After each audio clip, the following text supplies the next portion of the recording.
to have you all gathered here, including more than 200 friends of the unit joining us remotely from 8 watching parties across the US, in California, in Florida, upstate New York, on Long Island, and even in South Africa. We see you and we welcome you all. Thank you for joining us and for showing your love for Unit 669 and its alumni. This is your chance to support those who risk their lives to save others anywhere, anytime, and anyone.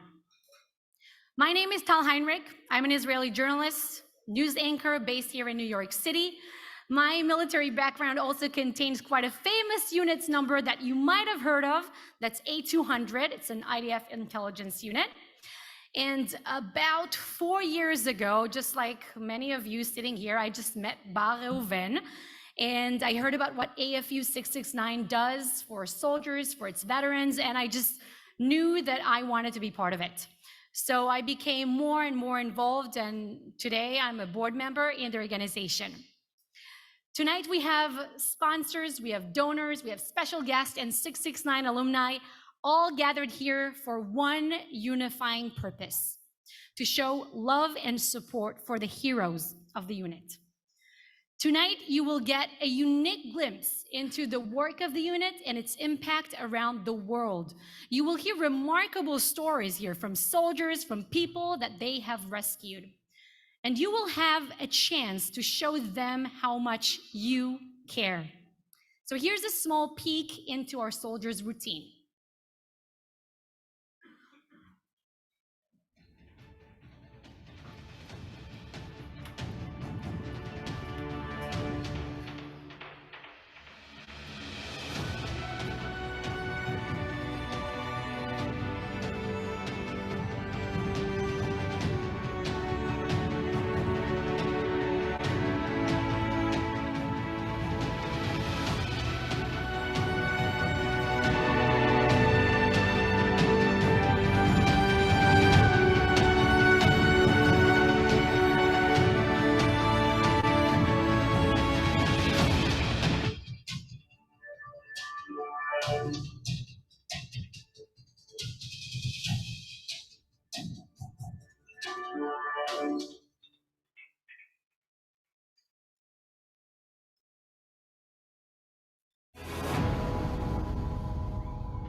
This was not the small peek.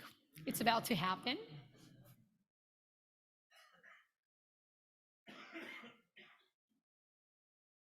And since I wasn't a combat soldier, I can't tell you much about it, but... For those serving in 669, the Israeli Search and Rescue Unit, a day can be unpredictable. One moment they can be rescuing a hiker in the Negev, then 20 minutes later they can be on their way to Lebanon to save a downed pilot behind enemy lines. Sitting in a helicopter, a 669 operator often has no idea what their mission will be. 669, the IDF's Airborne Combat Rescue and Evacuation Unit, is dispatched when things go horribly wrong. They have to be ready for anything: mountain rescues, diving missions, even armed combat. 669 is one of the IDF's elite Special Forces units. What does it take to become a 669 operator? 669's primary purpose is rescuing pilots from behind enemy lines, but they are often called upon to use their expertise to rescue wounded soldiers and even civilians in need of emergency helicopter evacuation. The unit's motto is, "In distress you called, and I rescued you. In a time of need, 669 is on their way." But the IDF didn't always have such a unit. During the near cataclysmic Yom Kippur War in 1973, over 100 Israeli aircraft were shot down in enemy territory, and dozens of pilots were taken captive. The IDF had no rescue plan. The commander of the Israeli Air Force, Benny Peled, had previously petitioned for a specialized rescue unit, but now he demanded one, with a focus on rescuing pilots. His petition was accepted, and in 1974, the IDF established Unit 669. Becoming an airborne evacuation and rescue operator isn't easy. There's a grueling testing process that starts with the Yom Sayot, the elite forces tryout day, months before they're drafted. Over 10,000 young Israelis are evaluated for placement in the IDF's most elite units. Evaluators identify physical traits like endurance and discipline. They also watch for mental traits to know if they can work as a team player, come up with creative solutions to problems, and can stay calm under pressure. Only some 50 candidates proceed to 669's basic training, and of those, only around 60% complete the intense 18 months of training involving everything from rope rescue to parachuting and diving. They become experts in survival, rescue at sea, under fire, and at night, as well as urban warfare. Getting the injured out of chaos is one thing. Keeping them alive long enough to get to the hospital is another. So they also go through full medic training. The training regimen ensures not only mastery of skill, but also a supreme level of resourcefulness in unpredictable situations. To test this, recruits must complete a daunting 6-day survival challenge towards the end of training. Sprung on them without notice, recruits in pairs must cross 20 kilometers of desert per day, carrying a pack that weighs almost 40% of their body weight, with nothing more than a map, enough water to avoid dehydration, and a salt supplement to avoid severe drops in blood sodium levels. Recruits must stay undercover and journey during the night to avoid detection. Each morning, there's a completely new map to follow. The test puts cadets in situations they can't possibly prepare for, a lesson that will factor into each and every mission. 669 training takes a year longer than most other combat units and costs the IDF upwards of 1 million shekel, or just over $300,000 per soldier. But no amount of training can fully protect unit members for the challenges they will face. For example, in 2018, undercover IDF soldiers infiltrating a Hamas cell deep within the Gaza Strip found themselves in desperate need for immediate extraction. Stranded with their cover blown, one dead, and other soldiers wounded from the gunfight, 669 mounted a treacherous night helicopter rescue, touching down in hostile territory.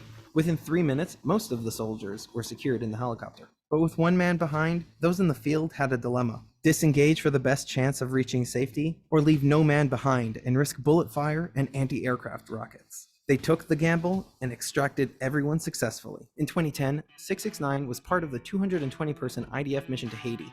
They helped set up one of the most advanced field hospitals, which treated over 1,100 patients, conducted 319 successful surgeries, delivered 16 babies, and pulled 4 people from the rubble. And after the 2015 earthquake in Nepal, they joined the 260-member mission to Kathmandu, where they spent 2 weeks searching for and rescuing survivors in the rubble. Closer to home, 669 teams assisted in the rescue of a Jordanian school bus swept away in a flash flood. This was just 6 months after the field trip disaster on the Israeli side. These situations weigh heavily on 669 members. Despite the difficulties faced in their service, saving lives becomes second nature to many of the unit's veterans.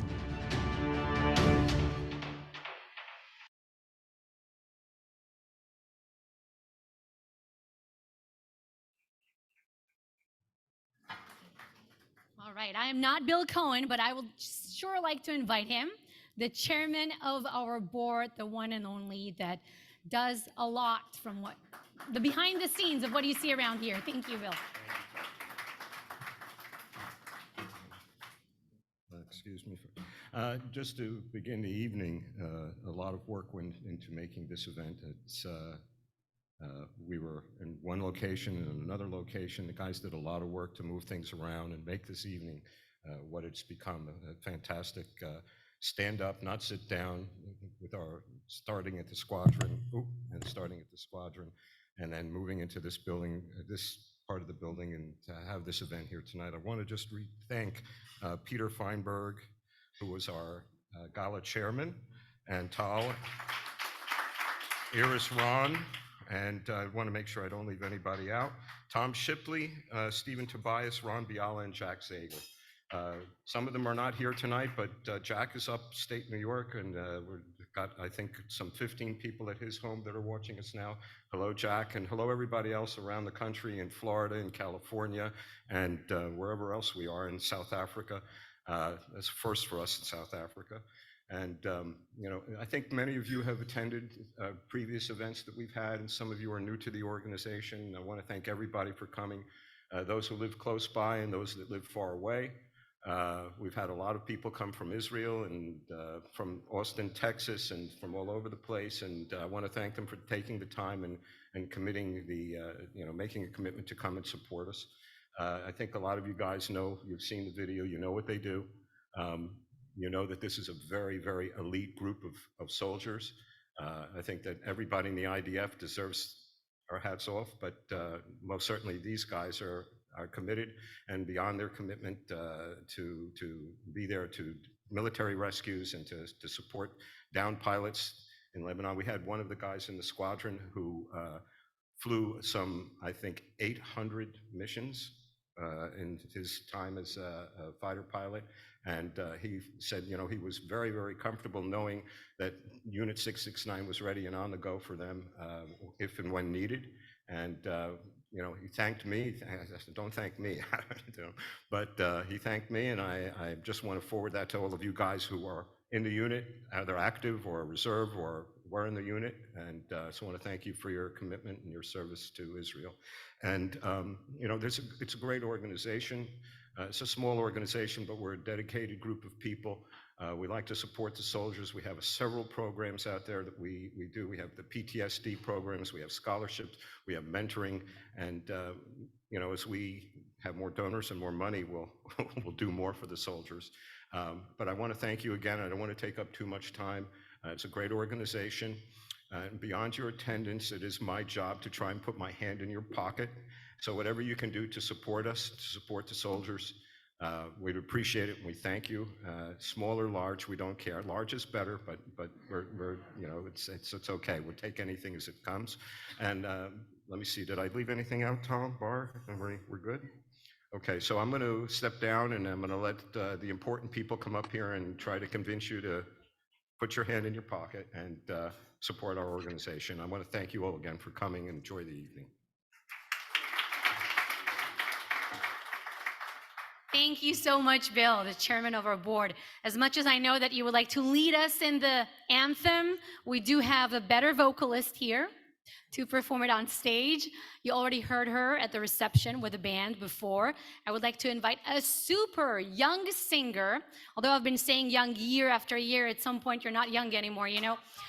She's a former contestant on American Idol and a longtime supporter of AFU669. Amit Kanon, come here and perform a Tikva and the Star Spangled Anthem.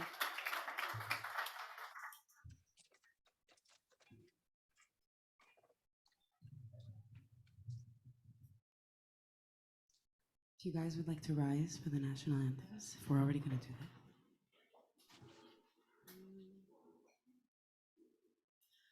כל עוד בלבב פנימה נפש יהודי הומיה ולפת מזרח קדימה עין לציון צופיה עוד לא אבדה תקוותנו התקווה בת שנות 2000 להיות עם חופשי בארצנו ארץ ציון וירושלים להיות עם חופשי בארצנו ארץ ציון וירושלים.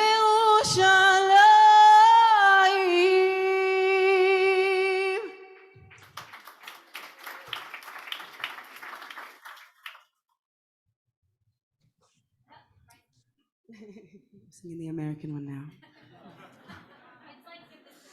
But I understand. Okay, I got the message.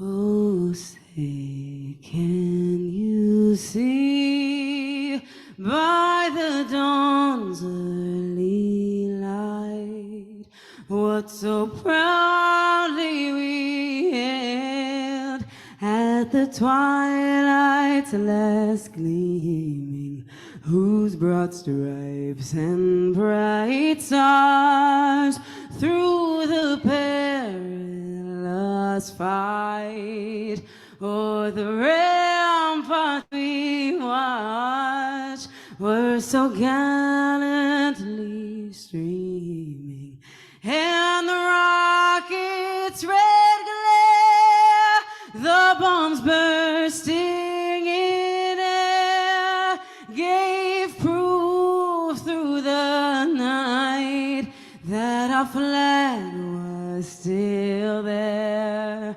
Oh, say does that star-spangled banner yet wave o'er the land of the free and the home of the brave? Thank you very much.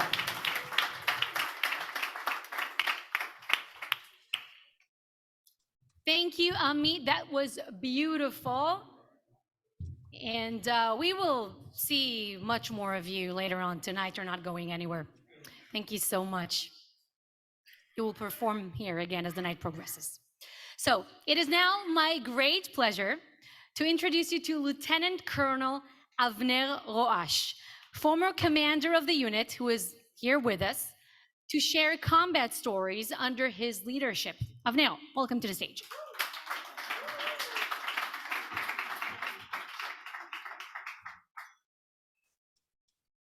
Wow.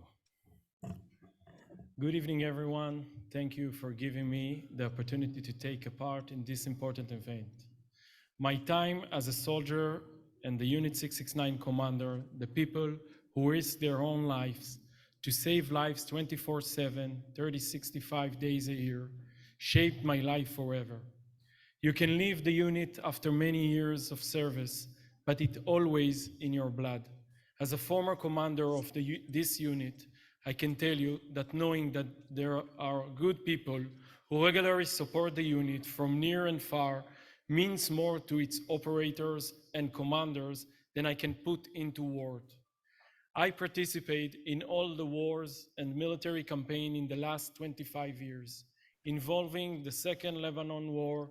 In my year as the commander of the Unit 669, the unit took part in special operation, evacuated Israeli Air Force fighter pilots from enemy territory, evacuated special forces from Gaza Strip, and conduct combat evacuation and humanitarian operations in Israel and abroad. For me, the Unit 669 is the kingdom of uncertainty.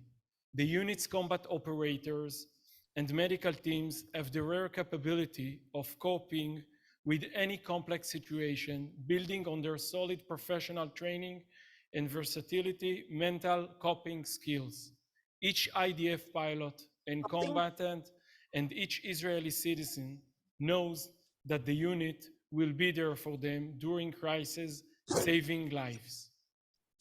Unit 669 is the Lederman multi-tool of the State of Israel, always ready to deal with any scenario as the last resort. I would like to share with you my private stories and the main events that best express what the unit does. Needless to say, I cannot share everything. My first combat rescue as the unit commander took place in 1999. We were sent to evacuate combat soldiers who had been injured by Hezbollah explosive device under fire. We had very little information about the number of soldiers who had been wounded and about the severity of their injuries. During the course of the flight, we were told that 4 were seriously wounded and needed for urgent evacuation. We landed in a general area with landing space for only 1 helicopter. We joined up with the infantry unit's commander, and I understood that it will be impossible to land and take off again, and that we had to act very quickly. I needed to make a tough decision to load only the seriously wounded soldier and leave the slightly injured ones to be evacuated on foot. We brought these soldiers on board and began life-saving procedures. I found myself applying a wounded pressure point to a combat soldier with partial amputation of both legs throughout the Oi. entire flight to Rambam Hospital in Haifa. At the same time, the doctor and other team members performed medical procedures on the 3 other soldiers in a very crowded and dark cabin.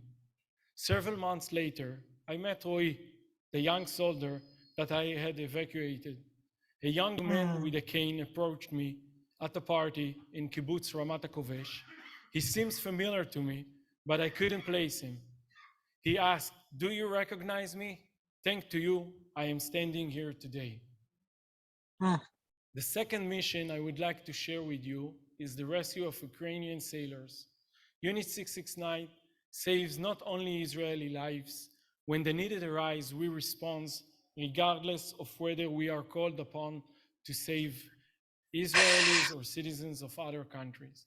One winter morning, I was having a breakfast with my family and my child when I was suddenly scrambled to conduct the most complex marine rescue mission in the unit's history.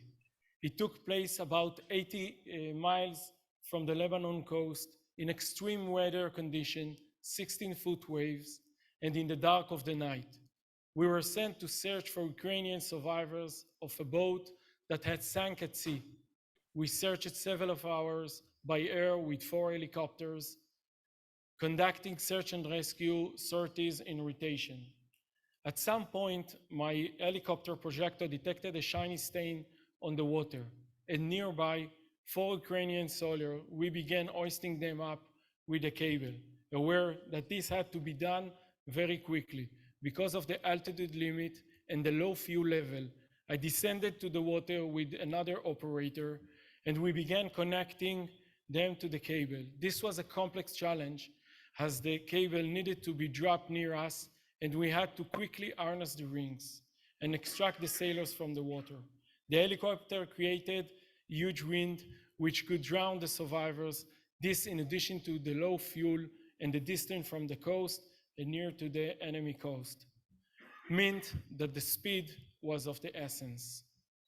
The last story that I'm going to tell about it is the terror attack in Mombasa, Kenya, in November 2002.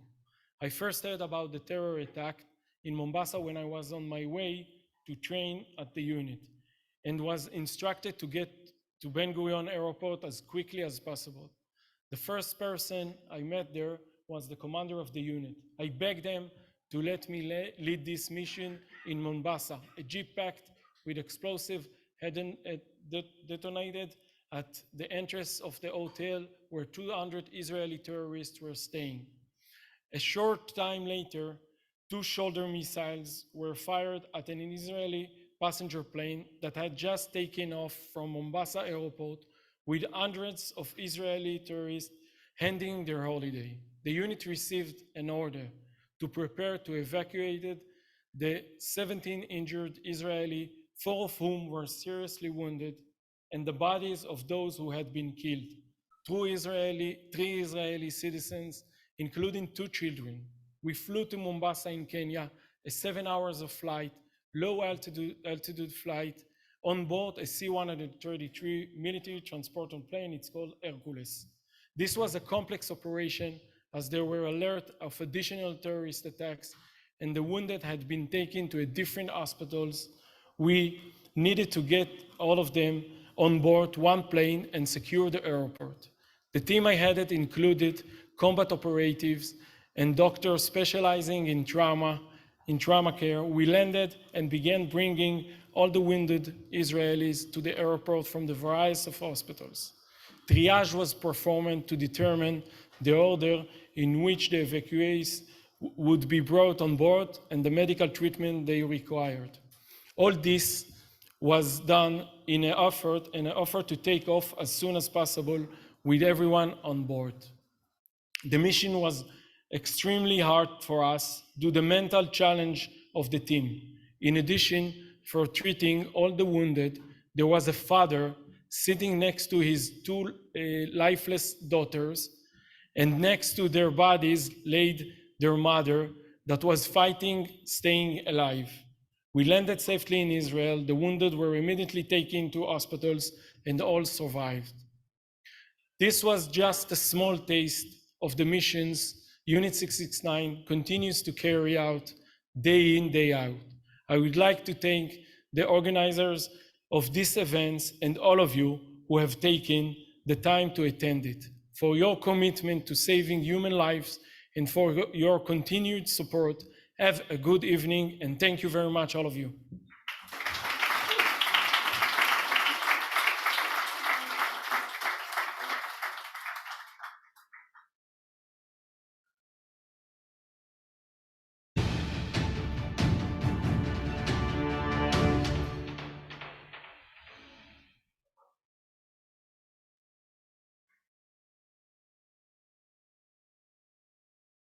After interviewing citizens of Westmoreland and surrounding communities, that trauma was something that occurred daily. Bike and motor vehicle accidents, farm injuries, medical emergencies such as asthma, heart attack and stroke, just to name a few. These are the #1 killers not only in Jamaica but worldwide. Modern societies all have a system to respond to these incidents. That's why we at the Jaja Foundation initiated our first responder training course in Negril in September 2019. We had 4 remarkable trainers who volunteered their time and services all the way from Israel. These brave men were all up to the challenge, having been trained in medical and military response and rescue as part of the elite 669 Black Cat unit. Our primary accommodations partners for this mission are members of the Negril Chamber of Commerce. The president, Richard Wallace, and Dr. Trevor Dixon conceptualized the EMS program some 2 years ago.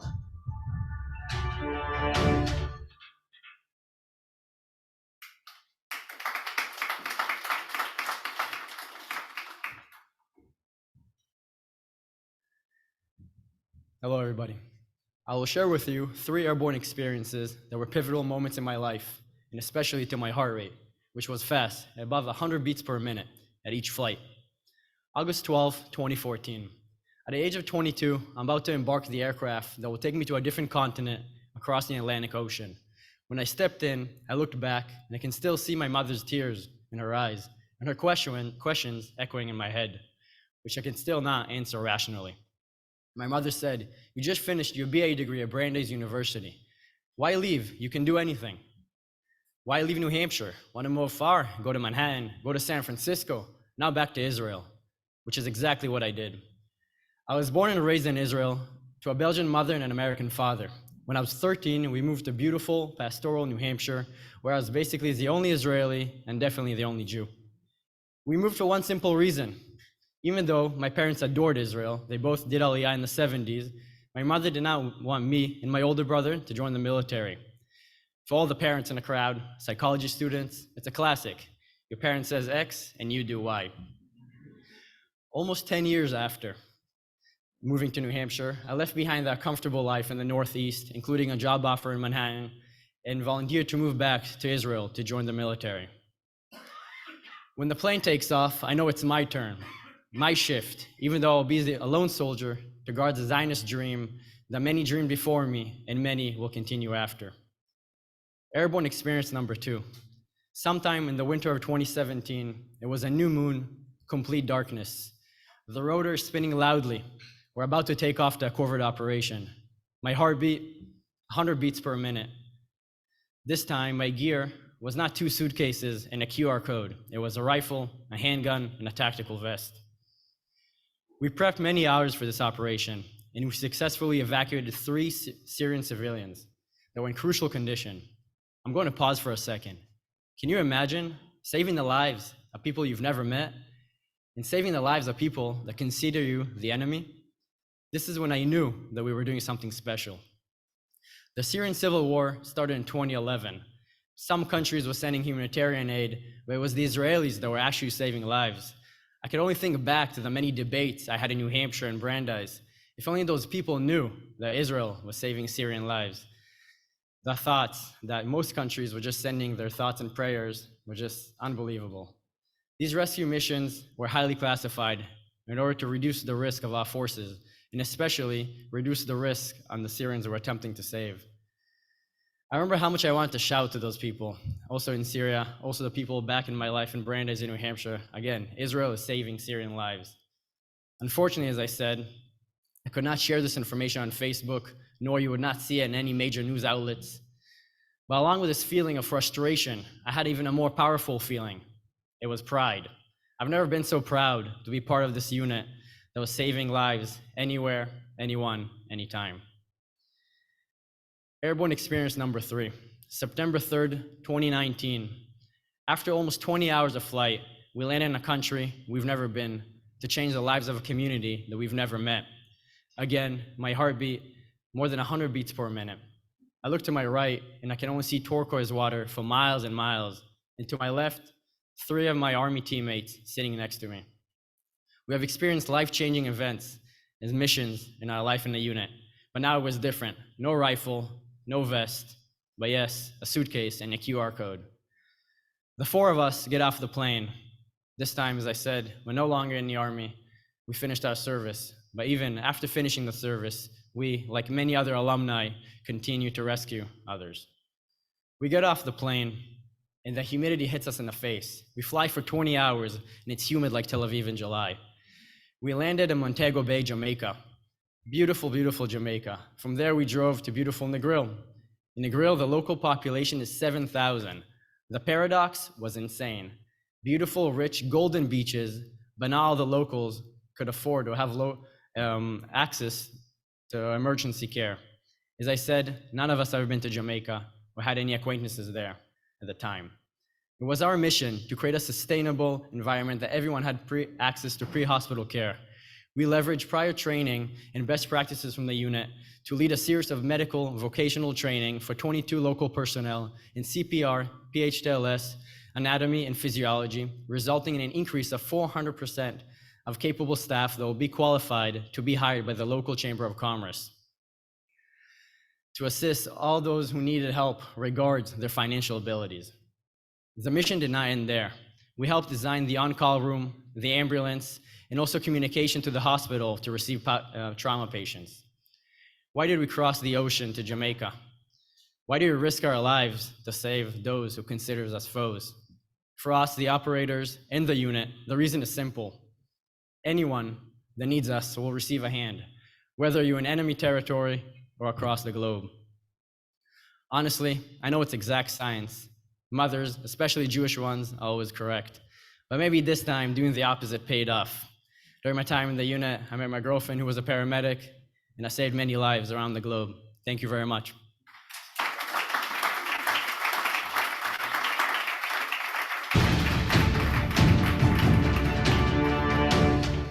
Hi, my name is Rani Gelnik, and I served as a combat soldier in Unit 669 between the years 2006 and 2010.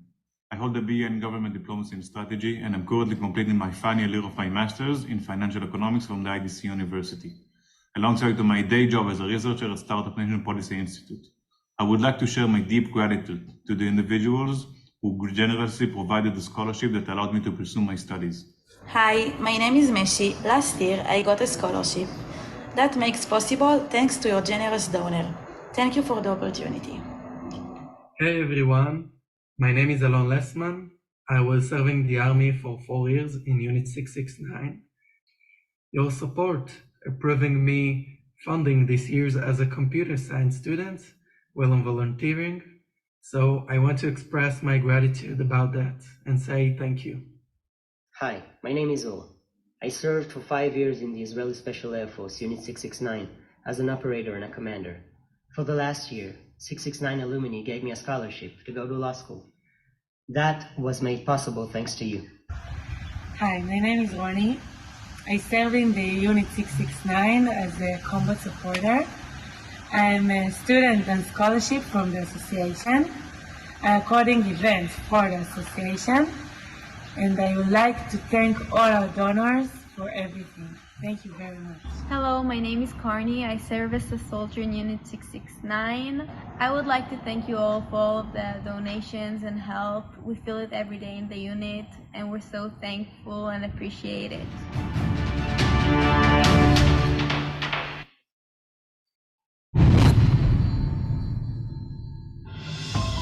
Those days in '98, most of the Israeli army was in Lebanon, and intelligence received information that there is Hezbollah units that trying to make some kind of very huge terror attack. One of the ways to avoided is to do some ambushes and wait on as far as we can inside the field. The idea was to come with 4 snipers and to wait, and if we see someone that is a terrorist, of course, so the snipers can do the job. Before entering to the bushes that we're supposed to be inside, about 2 hours before daylight, we heard an explosion. We understood that there is a few that get injured and we need to do something. I had in my unit 1 doctor and 2 surgeons that's supposed to be with him. 3 of them got injured. The situation is very severe, so I must send them away. I called in the radio to the headquarters and I said, I must a helicopter that come to help us to take the wounded soldiers to the hospital. הערב בחדשות, פציעתם של 6 חיילי צה"ל בלבנון, בניסיון הדרמטי לחלץ אותם. החילוץ הדרמטי לפנות בוקר בדרום לבנון, עוברים על דברים ששמענו הערב מפי אנשי יחידת החילוץ של חיל האוויר, על פינוי הפצועים תחת אש. We were at the north part of Israel, a base called Ramat David. We were a small unit, like 2 fighters, 669 fighters, and then there was an alarm. They told us there is a force of Nahal that are in the middle of the fire. We went to Lebanon, heard at the helicopter that there are 3 soldiers that they were injured, and then we had to make a decision on how we are going to rescue these 3 soldiers. I was severely injured.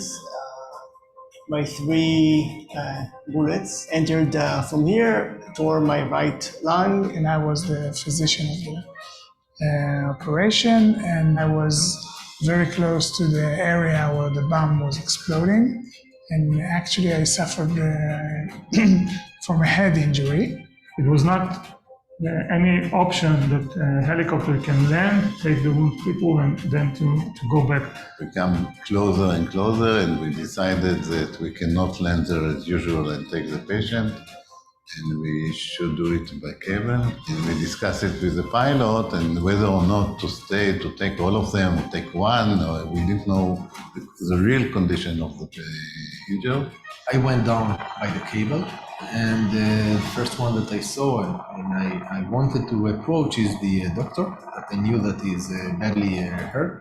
I put in the harness in a very fast way and started to take him up to the helicopter. I checked him, he was semi-conscious, but he looked stable, so I told him, okay, you can take the second one.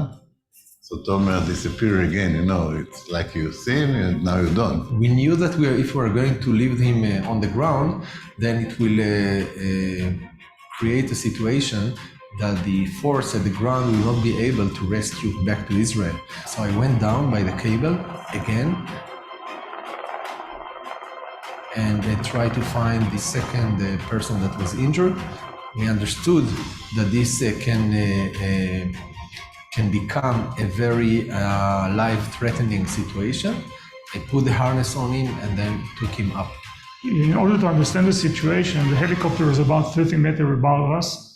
Everybody is shooting around from the next village, Zabakin. The helicopter was not supposed to be with 3 wounded soldiers over there.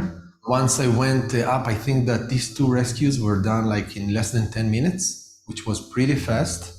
And then by talking to the pilot, we decided that we have time to make 1 more rescue. So I went down again. By taking him in the 3rd time, I look around at all the smoke and all the sound and all the explosives. But we were very happy that the 3 soldiers that were badly injured are already with us. And that's the time that we left back to Israel, back to our country. He came 3 times to take 3 soldiers that was wounded. Each time was dangerous very much by itself. For me, it's a miracle that I'm alive, and I have to thank this unit that took me out of the place and sent me straight to the operating room to do a brain surgery and save my life. And I can say honestly that thanks to Tomer, I'm alive today. And if he would not have taken the risk, I would not be here today. Today we closed it, and I just met him first time today. It was very exciting. It's amazing to make this closure. Thank you very much again.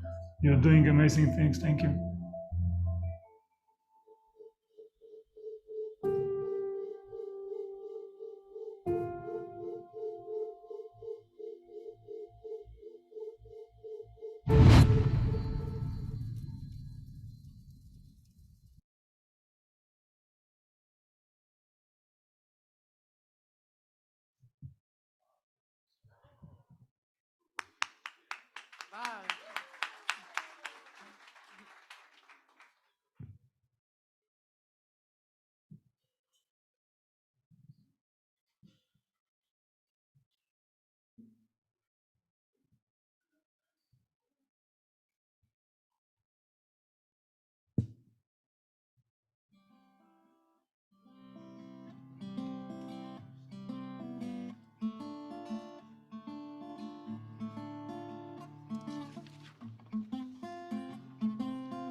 אני יושב עכשיו קרוב אל השמיים, מנסה למצוא תשובות לשאלה. על הדרך גם חולץ את הנעליים, חיילים עכשיו עוזבים את המחווה. כן, אני יושב שם חושב קצת עלייך להרחיב מעט הלב. את המשפט הבא את בטח מכירה, יום יומיים אני באה בחזרה. נגמר, נגמר, נגמר. ובדרך כשיצאנו אל הבית, אז עצרנו בפלאפל בפינה, והאנשים שם הסתכלו, מחאו כפיים. הגיבורים שלנו אמרו באהבה, ואני עומד שם מסתתר. קצת גדול עליי להיות זה ששומר, ובין ביס לביס עולה בי מחשבה, לעזאזל כמה גיבורים יש במדינה. נגמר, נגמר, נגמר, נגמר, נגמר.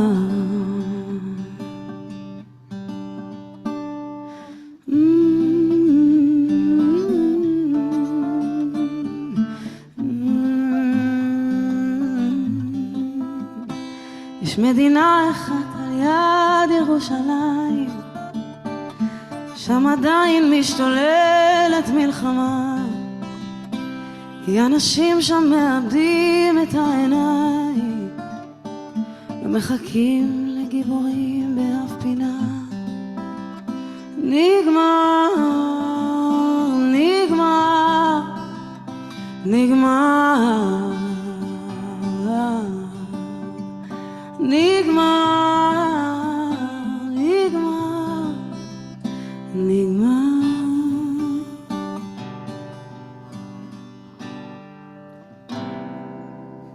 תודה רבה. Thank you very much. Bar Reuven, ladies and gentlemen. Bar Reuven on the guitar. Please give him a round of applause.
Hi, my name is Danielle Daron, and I'm here speaking on behalf of my mom, Anat, Asi's sister, who couldn't join us tonight.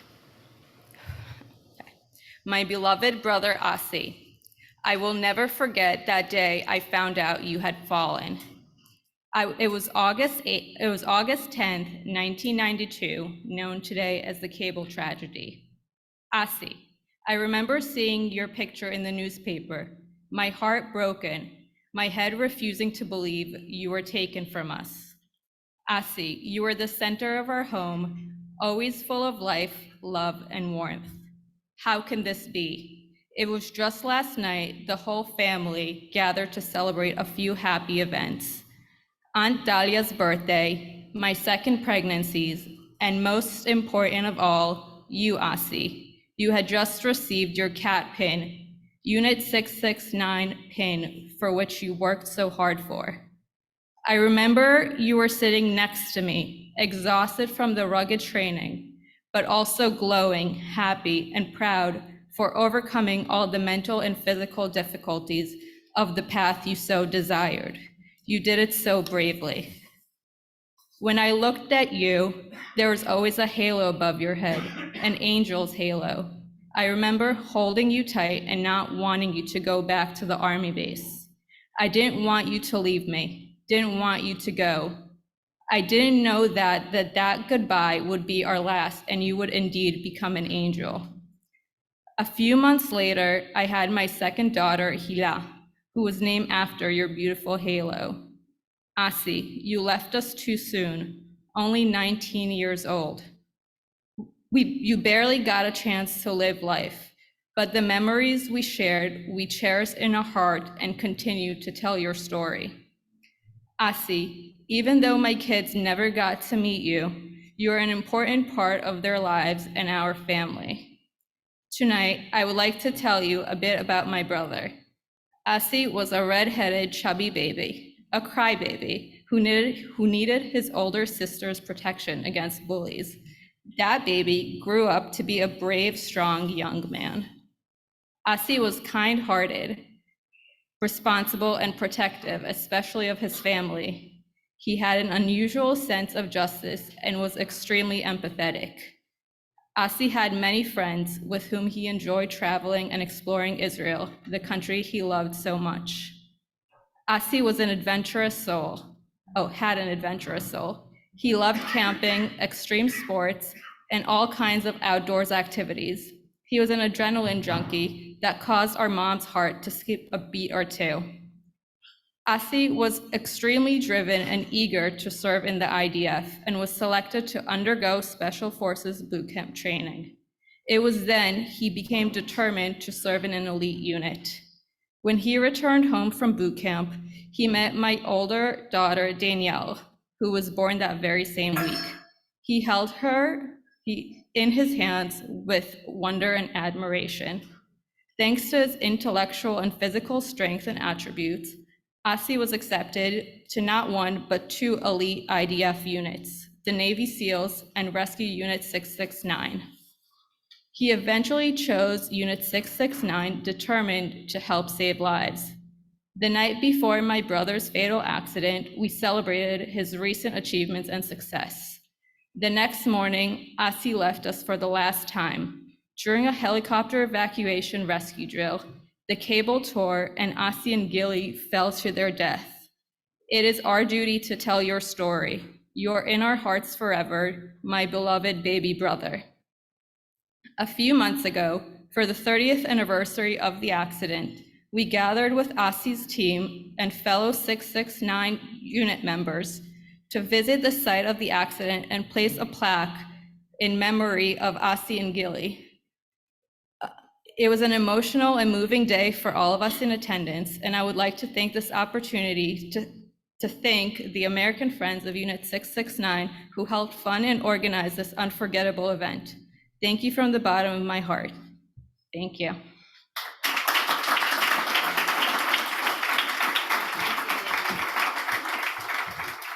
Wow, Danielle, thank you so much for sharing the story from your family's perspective. know that we are honored to have you here tonight as part of the extended 669 family. Thank you.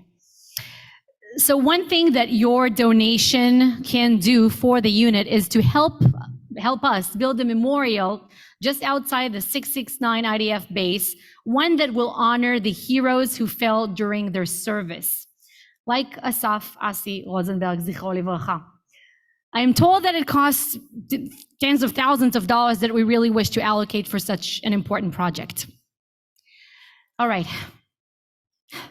It is now my pleasure to invite an invaluable member of our organization. Most of you already met him personally, and you saw him here performing tonight, Lieutenant Bar Reuven, the Executive Vice President of Development for American Friends of Unit 669, also known as the driving force behind this evening and much of our activity throughout the year. Bar is also the founder of the organization and a spectacular amateur musician. It was wonderful. Bar, welcome to the stage once again. You can leave the guitar over there this time.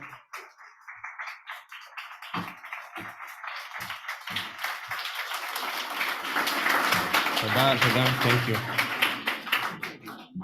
Until March 22nd of this year, I thought that I knew enough about the importance of Unit 669 to our country, to our members, and even to myself. I thought that I used the tools that I learned in the unit to the maximum during my everyday life.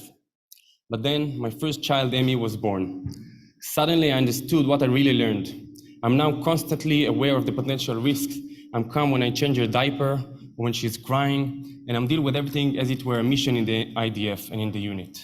And until now, it works successfully and very effective. Then, on April 7th, I went into higher gear when a terrorist started shooting on Dizengoff Street and started killing people, only 800 feet from our home. All the different security forces were tracking him and trying to catch him throughout the night. He could have run into our apartment and our building and tried to break the door in every second. All that, meanwhile, the police and the military were searching him without success. If I was home alone, I wished he would have tried to break in. I was prepared. But what am I supposed to do now when we have a few weeks old baby sleeping in the room? I started running every scenario in my mind and how I'm going to act in each one of them. I remembered how to perform CPR on a baby because it's not the same procedure as a grown-up. I was ready for the worst scenario, exactly how we were trained and the way it should be. Unfortunately, a familiar feeling came back again on August 5th, when Operation Protecting Dome began and hundreds of rockets were launched from the Gaza Strip towards Israel and Tel Aviv. We live in an old building in Tel Aviv that there is no bomb shelter and a 5-month-old baby sleeping in the room. We have nowhere to run to. We found ourselves staying in the apartment, leaning on Amy's crib, protecting her with our bodies and hoping that nothing will happen to her. I remember that in both situations, I was stressed out and scared. But despite this crazy reality, I was ready and knew what to do if our building was hit. At the same time, I realized that most of the people in Israel who live around me don't know what to do and don't have the tools that we have, and probably suffer from more extreme anxiety. From time to time, I received gratitude and indication of how important our work and our alumni organization. This past year, I experienced it firsthand. I realized how important are the first aid, first treatment that we run and the medical kits we distribute around the Gaza Strip to families who live in high-risk areas. I've now better understanding about how the right knowledge and equipment can help people navigate this kind of crisis that we have in our country. Last week, Israel had its 5th election in less than 4 years. It doesn't matter if you're right wing or left wing, we all know that the constant threat that we live under must stop. Israel needs a united and strong government that will be able to function for the next 4-year term. Let's hope that this will happen. I believe that leadership, excellence, courage, and social impact is the basic tenet of our unit. Over 5,000 dedicated people have served in the unit over the years, and we are not going anywhere. Despite our political differences, we hold the same values about our country and helping others. There are many alumni organizations such as your high school or universities and so on, We meet from time to time to share some memories and to catch up about what we are doing these days, or to show some pictures of our families. In the IDF, and especially in our unit, it's different. We continue to serve in reserves for years after we have finished the active military duty. We work together and operate together because our mission is to save lives. In the 669 unit alumni organization, we strive to maximize the potential of the unit, the soldiers, and our alumni, to keep saving lives anywhere, anytime, and anyone. I believe that the strength and effectiveness of our alumni group is affected by the level of connection and the mutual experience we have within this alumni group. For us, this experiences was and still is so powerful and challenging that the connection created are much stronger. Together, we can move mountains, especially if it's to the service of the State of Israel and the Jewish people around the world. On a personal note, I would like to share with you a bit about my family and our service. It's an ancestry of the Navy and warship commanders. It started with my grandfather in the 50s in India, then with my father in Israel, and then with my older brother. And when my turn came, it was obvious that I would continue in this branch in the military. I already passed the test and I was supposed to begin my naval career. But at the last moment, I realized that I need and I wanted to do something else. So I took all the required tests again that needed to be taken, and to have the privilege to serve in Unit 669 and to save lives. A mission that I continue to do in my work in my everyday life. Now, on a closing note, just to show our circles are closing and what's the part of AFU669 in it. In 2019, we were hosted in a fundraising event in a private home in Los Altos, California. The couple's oldest son, who was just about to graduate high school, was so moved by our presentation that he decided that he wanted to serve in the unit, and he started serving with a little bit of guidance with us and a lot of ambition and courage. He succeeded to passing the entrance test and start the training course. And after 1.5 years of training, he became an active combat operator in Unit 669 in last May. Less than a month ago, this young man and his team rescued an American woman from Atlanta who was traveling in the Mediterranean and saved their lives. While it's not the main mission of the unit and our focus, our motto says, in your distress you called and I rescued you. And they indeed got a call. Our soldiers, unit, and 669 alumni organization members will keep doing everything we can to save lives, and with your help, we'll even do it more successfully.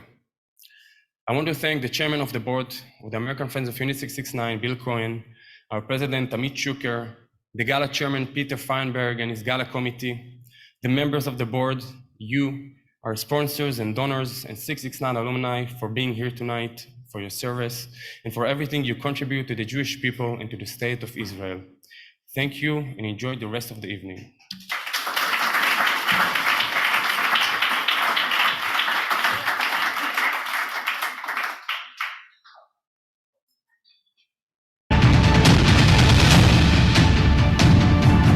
עד לפני 3 חודשים יואב אסה היה ספורטאי מחונן, שרירי, מאמן נערים לגיוס, אדם נערץ בכושר שיא.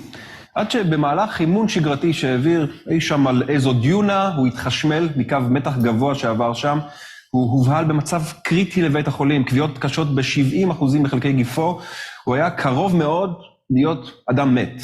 אבל אז משהו קרה שם. הכי קשה בשבילי זה היה לראות אותו בתוך האמבולנס, איך הוא מוריד את הידיים, וכאילו כבר לא היה איתנו.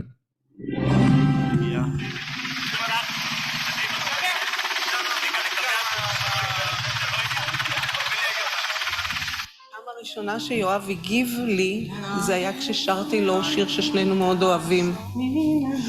ואז הוא התחיל לפקוח את העיניים, ואני סימנתי לאחות. הוא פוקח עיניים, אז הבנתי שהוא שומע אותנו. תקל על הרגליים, אני רואה שהן שרופות, ואני אומר לאבא שלי כאילו, רגע, זה באמת קרה? כאילו, מה קורה איתי עכשיו? נעלמו לי החיים. למה למיטה? מה הקשר אליו? אם אתה נשבר כולם נשברים. היה לילה אחד שבו כמעט איבדנו אותך. אז אמרתי, אם יצאת מזה, יש תקווה.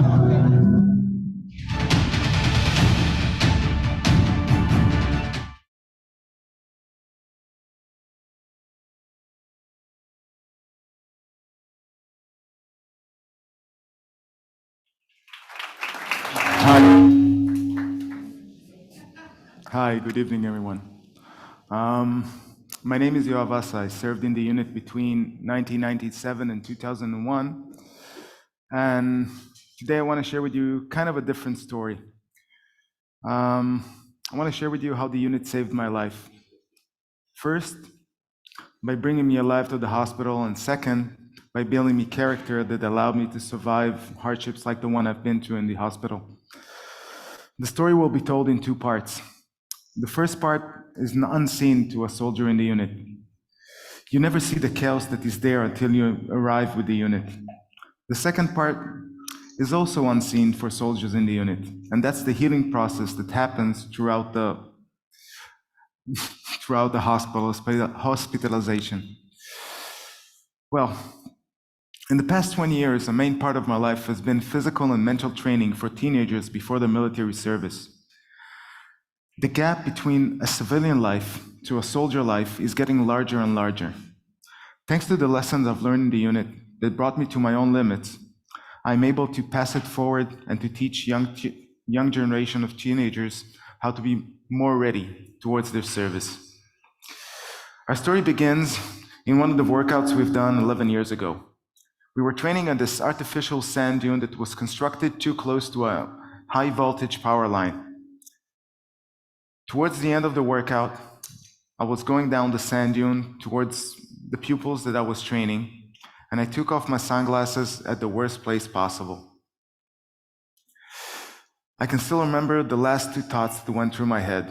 The first, damn, this is too close. And the second thought, I didn't have time to finish. It had something to do with birds sitting on wires, unaffected by them.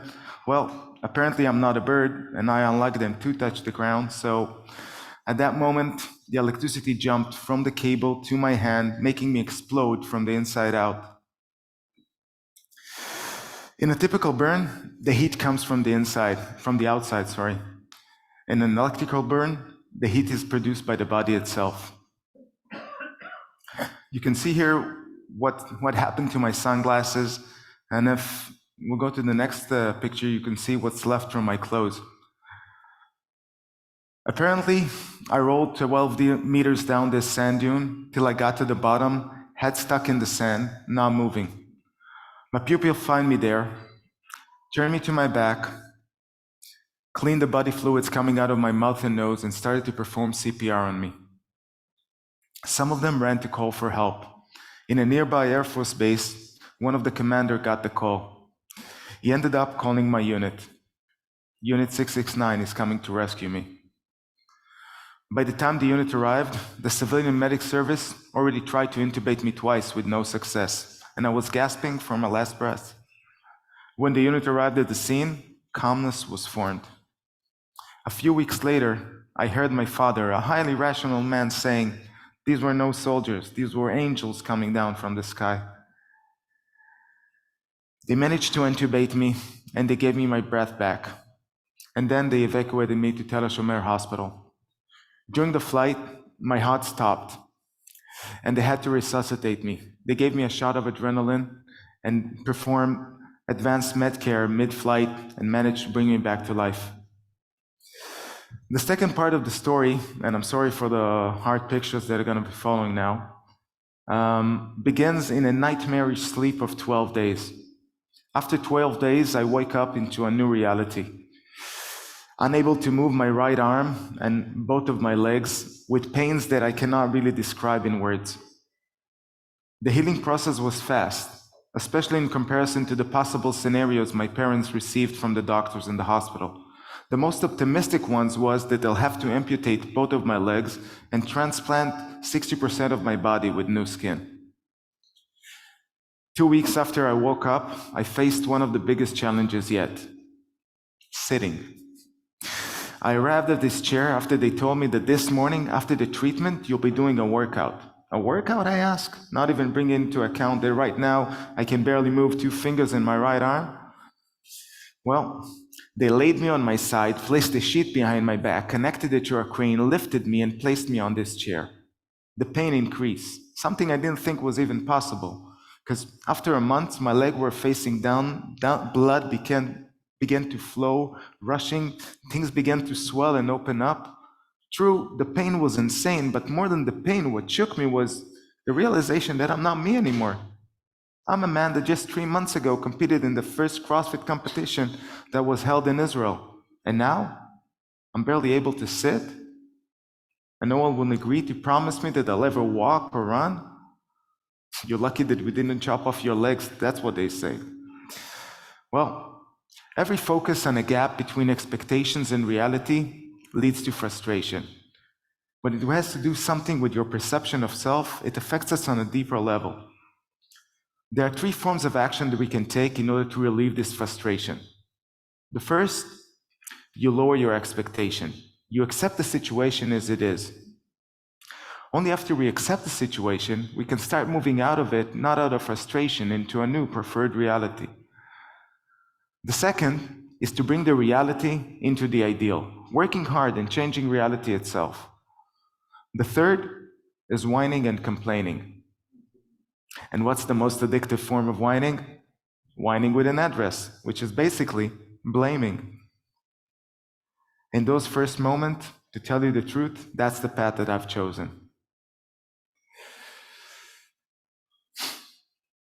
So,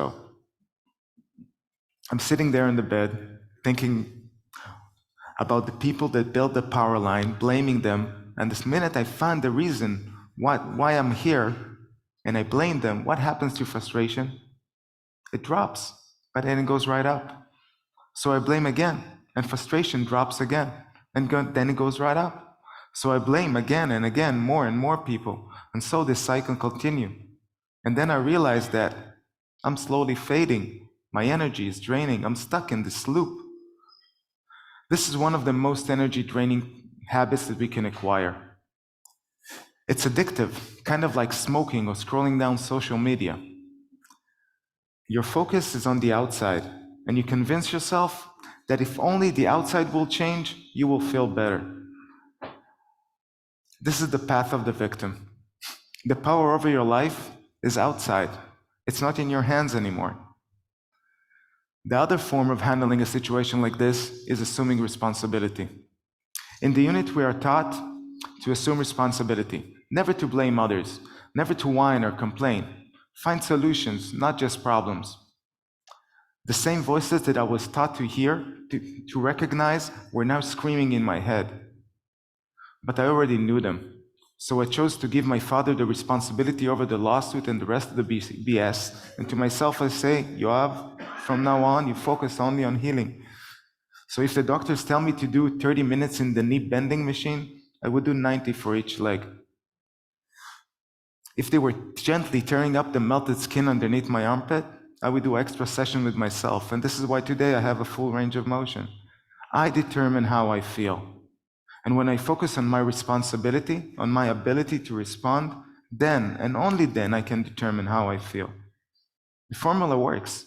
Day by day, the sensation of influence is growing, and in accordance, so is the pace of the healing process. The whole time escorted by a great medical staff tending to me with sensitivity and care. With them, a strong supporting community of family, friends. Some of them are here.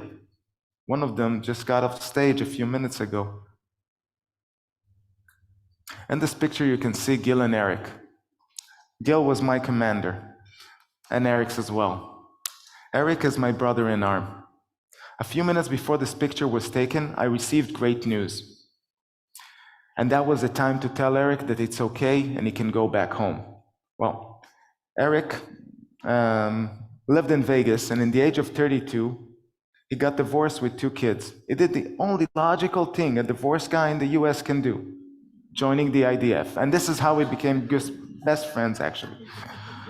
So, a few minutes before this picture, Professor Hayek arrives in my bed And he informs me that right now I have only 3% open flesh, only 3% out of the initial 70. He goes on and he says that for 19 years that he was in the burn center, he hasn't seen anyone with 70% burn that doesn't get infection. And that I'm about to go to the rehab center, where I will begin to learn how to walk and function again. Excitement, euphoria. And what comes with euphoria? That night, I feel like something is eating me up. And the next morning, the doctors inform me that I have 25% open flesh now. Frustration, depression. I'm in this loop again. Day by day, the situation is worsening. And no matter what I try to do, changing thoughts, shifting focus, imagining, nothing helps. I can't exit this loop. I'm losing faith in myself. I keep telling myself it's all a lie. I'm no hero. 9 days later, weighing just a little bit over 50 kilos, comes this morning in which I don't want to live anymore. I can't even wear this hero mask anymore. And when I ask one of the pupils I love not to enter the room, I realize that this is it, it's over. And then this guy comes to visit. This is my uncle Sami, zichrono livracha. You can see him here getting the first Medal of Honor that was presented in Israel by David Ben-Gurion.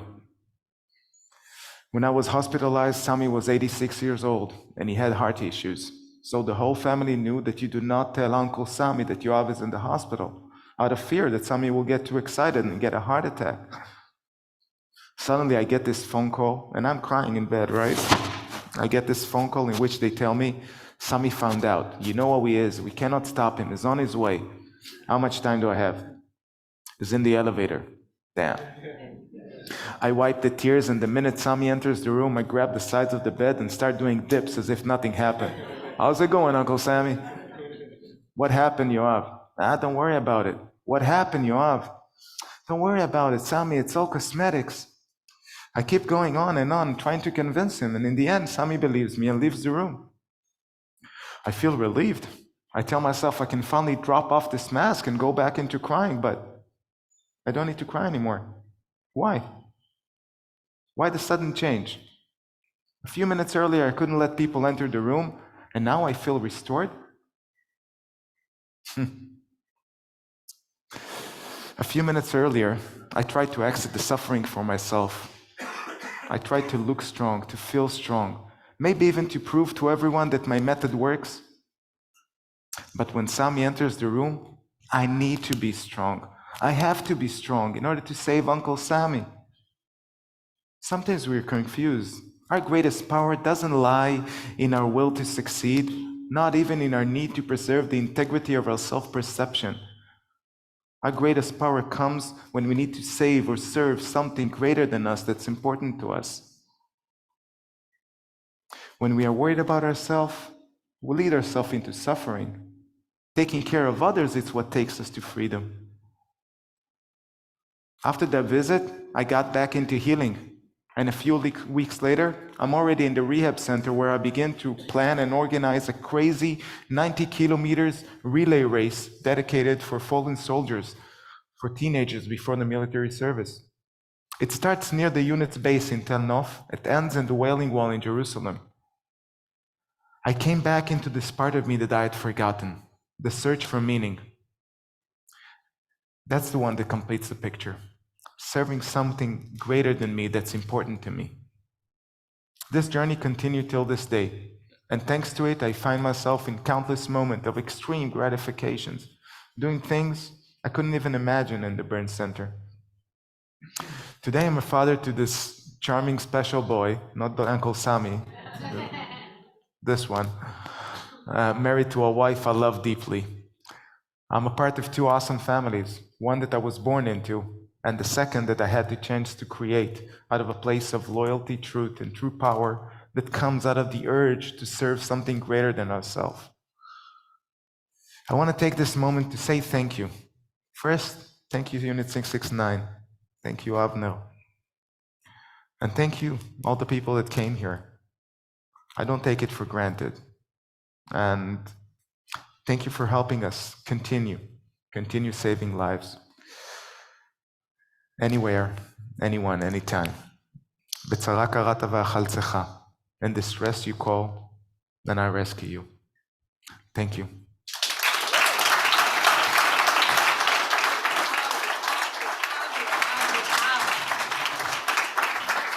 I'm never speechless, but now I'm speechless. You're never speechless. I am speechless.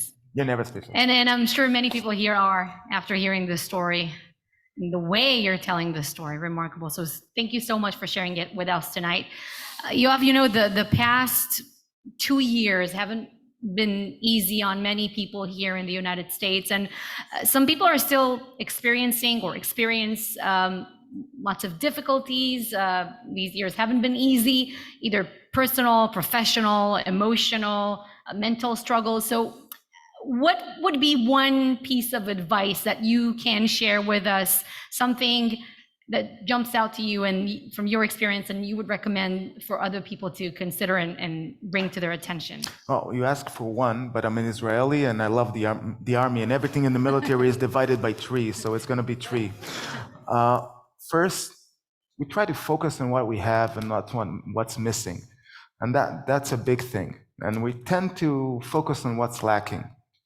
Second, focus on helping others. That's the greatest power, comes from there. And third, be active. Healing comes through movement. Moving water are more healthy than standing water. Move physically, mentally, socially. Be active. That's my That's it. You're 2 not going cents. back to Israel. I need you to stay here and remind me every morning. Okay, well said. But really, you're not going anywhere. You're staying with me for the I'm next with you. stage I'm of the with you. evening, which is, well, that is the part where we help those who help others. But before we get going and ask the audience here and at home, we have 200 people watching us from 8 watching parties. Let's tell people how they can help. So tonight, you can donate a PTSD workshop for a soldier. You can support our mentoring program, which helps young soldiers coming out of the military in their transition into civilian life. And as part of that, you can also sponsor scholarships for soldiers who wish to complete higher education. So your contribution can help us distribute also life-saving kits to communities living at-risk regions in Israel. And just to give you one example before we get going here, last year there was a very meaningful donation by Miss Carol Schneer, and she has helped us open 2 clubs. These are combat preparation rooms for the soldiers of the unit. So thank you, Carol Schneer. She's an amazing woman. We met her during one of the tours, Bar and I, and it's really, she got connected immediately, and her contribution really still touches my heart. Thank you, Carol. So here's how people can do it, okay? Right here, right now, you can check out the QR codes that are on the flyers, the brochures that we distributed. They are on your chairs. All the details appear there if you just scan it. Or, of course, you can also donate on the website. That's AFU669.org, or use these brochures for that purpose. For that purpose, you can, those of you joining us remotely, you can also tell your watch party host, and we will follow up with you later that you wish to make a donation. Feel free to reach out to us at any time, also on the website. So now comes the fun part of the evening, and we have a special auction here where you can actually win special prizes for your donation that helps us soldiers. Yoav, for example. Okay, let me see. For example. Someone sended me a thingy here. All right, we'll tease you a bit. We have an opportunity to experience a Fauda basing training base. We have a walking tour in the footsteps of Shtisel, but this is the first item on the That's auction. the We first have option. a model here to try it and demonstrate it. Okay, this is a watch. As you can By see. Certina. Here, you can see it here. Cause I'm having a good time. Okay, so there are 100 watches of this kind in the world, and we have 4 of them here. Maybe 3. You mean you're taking this one I with think you? this one will stay. So it has the symbol of the unit on it. It's a limited edition by Certina, and each cost $1,800. This is how it goes. If you wish you wish to purchase the item or the experience that we offer here, you just raise your hand, and our people, around here in the crowd, our representatives will approach you just to mark that this gift was donated by the Bahiri and Heyman families. So thank you so much. It is beautiful. Wow, really is. And just to make sure, it's not a bidding thing, right? No, it's not a bidding thing. There's no bidding. We call it an auction just because we're Israelis and this is our vocabulary is limited. But but it's not a bid. This is how much it costs. You'll see over here on the screen how many of the certain item or experience we have to offer, and then just raise your hand if you're interested. I know there's it's a bit dark over there, so I can't see everyone, but I do see the hand raised if somebody at home wants to purchase it. So if I say that we move on, so over, but you can also go to the website and it might appear there. So wow. I know that we have someone that wants this watch from home. Okay, our next item, or experience rather, is a visit to Unit 669, where you and your family and friends, you can get to see an Israeli Air Force base. You meet the officers, the combat soldiers, you see what life is like as an everyday hero, and meet the soldiers, their training facilities. There'll be 3 packages of this one, right? And with some luck, you'll get Avner to escort you. But no, seriously, if you want one of us, we'll be happy to be there. So we can offer you, anyone interested, 3 packages, just raise your hand. This is how much it costs, $1,800. You can bring your family, your friends, and one thing that's important to mention, that this package does not expire, meaning you can first book your next trip to Israel, and then you can schedule this experience of visits to the unit. Okay. I think we have someone there. All right, perfect. It's really hard to see. Do you see anyone? Yeah, it's hard. I do see. Okay. I do see. So I'll avoid seeing. I'll just say things. All right. The next one is one of my favorites. It's a combat operator statue made by artist David Breutman, who usually creates luxury Judaica, but he created this one for us. I must say that it looks extremely like Bar Reuven. Bar Reuven. I had one, but it melted. Yeah. Right? That's no, we wanted to do one of yours. We said, let's take a taller person. That's but, you know, well, that's we wanted. So you can get a statue of Bar Reuven wearing uniform. For $1,800, we have how many? We have 5 statues. Okay. We have 5. Anyone? Raise your hand. Raise your hand. Somebody wants 2 people want from home. Okay. All right. Okay. Good. You're much better than this than me. I'm not really sure why I'm here. I have many jokes to make about this, but no, Okay, I'll keep them to myself. Okay, the next item that we have is a diving tour in Israel. I know that you like to dive. I love to dive. I dived in many places in the world, and one of the best places to dive in is the Red Sea. In addition to this, you can do it anywhere in Israel. Mazal tov. You can do it anywhere in Israel, not just the Red Sea. Of course, the shore of Nahariya, Tel Aviv, Herzliya. There's some wonderful spots, but for me, one of the favorite places in the world will be the Red Sea. And it's instructed by a certified diver from the unit. Of course, it's one of the certified skills. Instructors Right. from the unit, and really, they're amazing. They're good. They know what they do. And if something happens, they know how to rescue you. So it's a full thing. Right, for $1,200. Anyone is planning on a trip to It's Israel? up to 6 It people. doesn't expire. Okay. I have one. Okay, we're going for the next one. Package is, okay, this is a whiskey tasting experience. This is for those of you who would rather see other people diving while you dive into your drink. We have this experience for you. It takes place here in New York. You don't have to go to Israel. You don't have to go to the Middle East. You can still go and return. Right, but you it still go happens. and return and drink. The place is called Fine and Rare, and they have hundreds of whiskeys, and they will explain to you about the different brands. It's a whole show, and they light things, and you smell things, and they teach you how to enjoy whiskey. For those of us that don't like to drink whiskey, they might like it more. And it costs, guess what? $669. $669. Raise your hand. Are these I know that's packages limited, or this one are available to? This one you can schedule throughout the year. But we already have somebody that wants it, maybe from upstate New York when they come to the city. I only know it's from a watch party. I don't know where from. Okay, here's another option To be in the air with 669, you can book a flight with our very own, not you, Bill Cohen. Not you. Don't fly with me. The Passenger. organization active chairman and also a pilot. So Bill can take you from Fort Lauderdale to Key West and back. He will not leave you there. He takes you back for $3,000. And you can purchase this package. You can book it whenever you want, not when Bill is super busy, but only 2 people together can take this flight with Bill and enjoy this treat. So raise your hand. When are you going to Florida? Who's going to Florida? Well, I think somebody from Florida just took it, but okay. Next. Okay, one of my favorite. That's the real thing. You have 3 packages, right? Of these ones. This is I think we can do the video thing. Right, repelling. We have, well, we gave you water, we gave you land. Now it's air again. Yeah, I wonder if one will take the whole thing. Right. Do a whole. We will do a diving.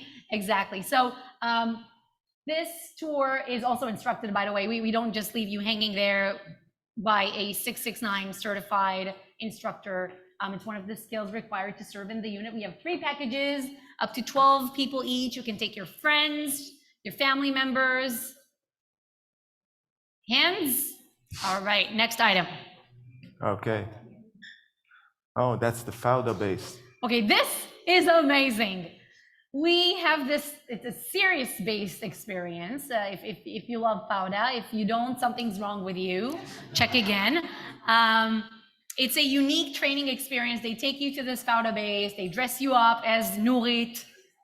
And Guys, not just Nurit. Okay, we can do other things. And they teach you how to use the guns and the whole thing, and it's quite good. I mean, you never know when you're going to use the skills, you know, like next time when you visit Gaza, you're gonna. I love this guy. You go to see Syria, him tiptoeing here? Downtown Manhattan. That's the subway. Michael Jackson Fauda style. You're gonna need all these skills. So we have 1 package. It does not expire. Again, when I say it does not expire, it means that you can book your next trip to Israel, and then that is part of the activities that you set for yourself and your family members. Hands. Okay. This also appears on our website if you want to check it out later. Okay. One very cool thing to do, and some here in the crowd will testify to it because they got a taste, is the squadron experience right here. Let's check their hands. Who here had a taste? Okay, Gil there. And they were so happy after it, so excited. They did it. I did it with my son yesterday. You did it? That was amazing. I need to try it. So, and the instructors there are top class. They all were simulator instructors in Israel, extremely professional. Exactly. I mean, listen, it's totally worth it. A donation of $1,200. You can try out this flight simulator and play Maverick or Goose. Better be Maverick. Okay, hands. They're telling me next one because it was taken. We have a behind the scenes experience in the footsteps of the hit show Shtisel in Jerusalem. So you get to go walk through all the neighborhoods where the show was filmed. I don't think it's going to be instructed by a 669 alumni. No. Not by Michael Aloni, the hot guy, but maybe we can arrange for that. I heard something that you know a girl that dated Michael. Yeah, not me, but I know her. Okay. Yeah. That's before he became Shtisel. Yeah, or Schnitzel. Okay. Right. Well, it was, this tour, by the way, was donated by the Israel Producers Association. So if you love Jerusalem, you love Shtisel, you hate Netflix. No, I'm joking. That's the tour for you. Now, okay, this one. Okay, that's the kit. That's the cat kit. And it comes with the course, with the instruction, and they teach you how to use the kit. Actually, it's quite effective. You heard me talking about how the kit saved my life, my pupils saved my life. It's basically the same principles. are taught in this course. But basically, you can either you donate the kit for a family in Israel for $180, and you donate it for families who live in the South, unfortunately, and at risk areas in region, you know, in the southern region where unfortunately they experience very often missiles from Gaza. So this kit is super useful for certain situations, and this donation is, I mean, we have many kits. It's unlimited, basically. Yeah, it's unlimited. You Okay, can check it on our website. And you can also tell our representatives here if you wish to donate a kit for a family. We also have one more item for today. The last item of the auction and this is supporting the super valuable. If you know, you know. That's supporting the reserve soldiers in the unit. Yes. The reserve soldiers don't have their own boots, and this actually changed the game. When you come to do reserve and you use like regular shoes issued by the military, they don't arrive in the same level as these ones. That's really helpful for reserve soldiers. For just $180, so they will thank you forever for this donation. It means a lot. We have no limitation on this item as well. Just to mention, you can also donate this item and the previous one, the emergency kit for families, through the website, AFU669.org. All right, Yoav, that concludes this part of the evening, but we are still here to celebrate and salute the unit soldiers with food, with music, and the greatest company of all, you. We also wish to wholeheartedly thank our sponsors, CNW Courier Network, Silverstein Properties for this stunning venue, the Squadron, who helped us produce such a wonderful event. And we also wish to highlight Royal Wines and Keiko, who have been with us year after year. Fauda Base, fine and rare in their whiskey selection. Deep Sea Cosmetics for their contributions and wonderful items and experiences to our auction. And also, thank you for all of our sponsors who support what we do for the soldiers, who are so committed to assisting them. We could not have done any of this without them. We are so thankful for your involvement, your willingness to give. We also wish to thank those of you who have donated so much in advance to sponsor the tables here. We wish to thank the following people. Come stand next to me. I'm hiding the screen. And that hosted watch parties also, so that more people can watch us remotely and join us. We see you and we appreciate everything that you do with us, for us. So thank you everyone for joining us today, and big thanks to the AFU669 board, my teammates, and the crew who worked on this gala event, led by Peter Feinberg and the one and only Bar Reuven. Special thanks to the one of the biggest hearts in this room and in the world, Iris Ron, our precious board member, and Mazal Tov on your birthday. Mazal Tov. Mazal Tov. It has been my true pleasure and honor to be your host tonight. Remember that your donations, support, and love that you show to our soldiers have a really meaningful impact on their life. So good night, everyone. And once again, give it to Amit Kanon and the band. Enjoy desserts, enjoy the wines, and the rest of your evening. Bebiendo, fumando y jodiendo, sigo vacilando de party todos los días. Cielo.